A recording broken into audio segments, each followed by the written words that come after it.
Okay, now this is what I was talking about earlier here with the difference in the density of the concrete. You can see the patch on the corner there is significantly lighter than the surrounding area.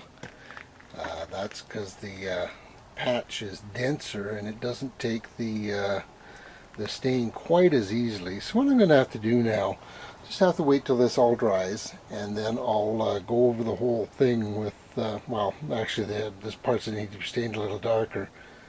I'll put some stain, just spot it to those areas, and then I'll just leave them there for a little while longer and just try and bring those areas into a little closer density so it kind of matches the color, so it looks like it's all the same.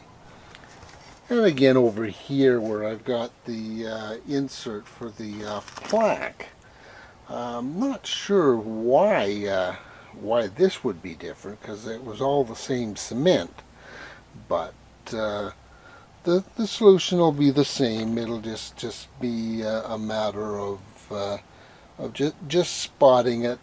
Just put it on with a sponge or a paintbrush, and just spot treat the area and leave it on for for a couple of hours and just let it soak in, or even overnight.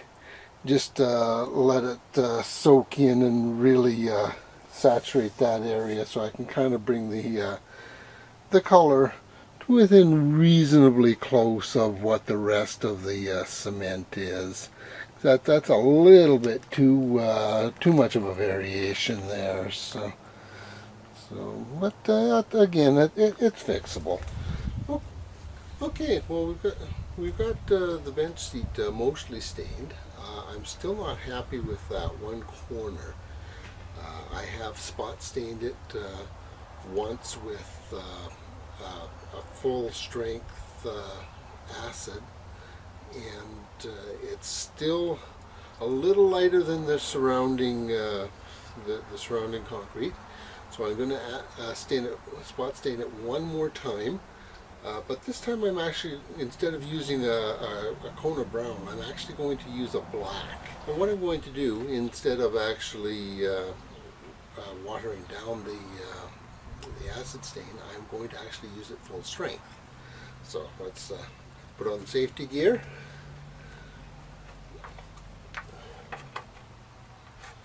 And we'll just pour ourselves out a small portion of acid stain.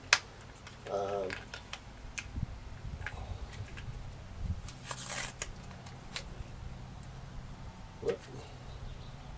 Back here. There we go.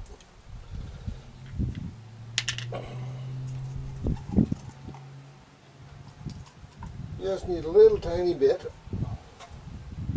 we're not going to do that much at all here. All we're going to do is just going to take a little bit of the acid stain, and we're just going to touch that corner. And the idea, just to darken that down, we'll draw back just a bit so it kind of blends in. And that's all there is to do in that. We'll just leave that for another 20 minutes, and we'll rinse it off and dry it and see how it dries down, and we'll find out if our colors are near the same where we want them. Over here I'm just doing kind of a dry brush technique, just kind of blending these spots in. I've got a couple of heavier spots here that I wanted to kind of mask, so I've got the black acid stain, and just very lightly rubbing across here so that make uneven patches so that everything blends nicely in together.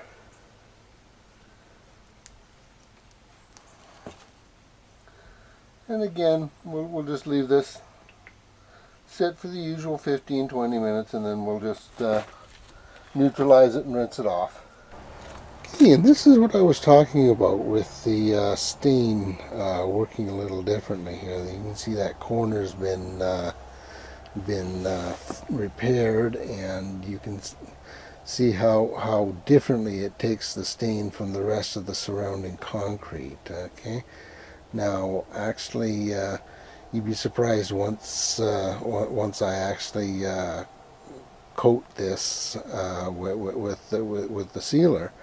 There's another dark spot there. But once I actually put the sealer on, there's going to be a surprising darkening down of all the color. So it'll actually be amazingly close. Okay, we've got everything all stained and neutralized, and now we're just going to simply rinse it off. And basically, one of the nice things about rinsing it off is you can see how the final product is going to look. Basically, the way it looks when you rinse it, that's how it's going to look when you put your sealer on. And you can decide for yourself whether or not you like the blending and apply more stain in different areas to change it up if you like. But basically, what you're looking at once you rinse it, that's how the bench will look after you put your sealer on. So, anyways, have a good day.